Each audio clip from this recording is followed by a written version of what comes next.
Now let's look at the Adobe Audition workspace, and we're going to do some basic cleanup of audio here. This is my raw recording, and as you can see in between the words, we have this big chunk of ambient noise, and we need to capture some of this ambient noise. So we're going to zoom in tight, and I'm going to use capture noise point. That is going to take a sample. You have to have a certain range of ambient noise if you're going to take a sample. So in your recording process, feel free to leave some of these chunks in so you can get enough things to noise reduce out.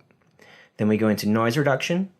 The parameters are going to be really up to you, and it's going to depend on the level of noise you have. I usually do something in the neighborhood of 60%. And as you can see, that sucked out that ambient noise from the entire recording when I had the whole thing selected. And it makes a huge difference when you are listening to playback that you don't hear this kind of like refrigerator hum noise. Where I do a lot of recordings is a workshop in my backyard. So occasionally you'll hear things like birds in the background. I'm fine with leaving those in. I actually feel like a little ambient noise is important to having a recording feel like it has some life to it, but definitely nobody wants to hear when they're trying to get a tutorial. At this point, I'm zooming in and I'm checking out the actual voice, and there are a lot of segments where I make mistakes, and I know this is very common in other people. There are a lot of segments where I pause my words while I'm trying to gather my thoughts. And there are segments where even if I'm reading from a script, I'm going to make a flub, I'm going to cough, I'm going to mispronounce something, I'm going to have some inhalations of breath, like, and all of those things really show up in the recording. I actually go through my recording and take out the vast majority of these. You can see that little chunk in between words here. That's just an inhalation of breath.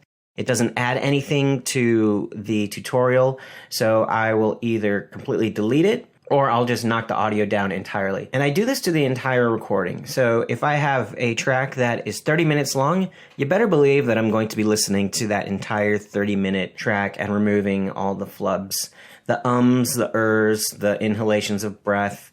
It just makes it feel a lot more professional. Let me turn up this. That was a simple lip smack. And the thing with like your inhalations of breath, your coughs, your lip smacks, you will recognize what they look like on the waveforms. So it's not as hard as you think to take these things out, to highlight them, delete them, or turn the sound down all the way on them. The real problem comes when you're recording and you don't realize you made a mistake. You're not paying attention to what you're saying. If you have a sentence and you kind of mess up, then what you really should do is restart the sentence. And so if you have a sentence and you kind of mess up, and you do a bunch of uhs and ers and restart the sentence from the beginning. Make sure that you have a take that is mostly or 100% good. And don't beat yourself up that you have to do these things over and over and over, because believe me, this is what professional video artists and tutorial makers have to do all the time.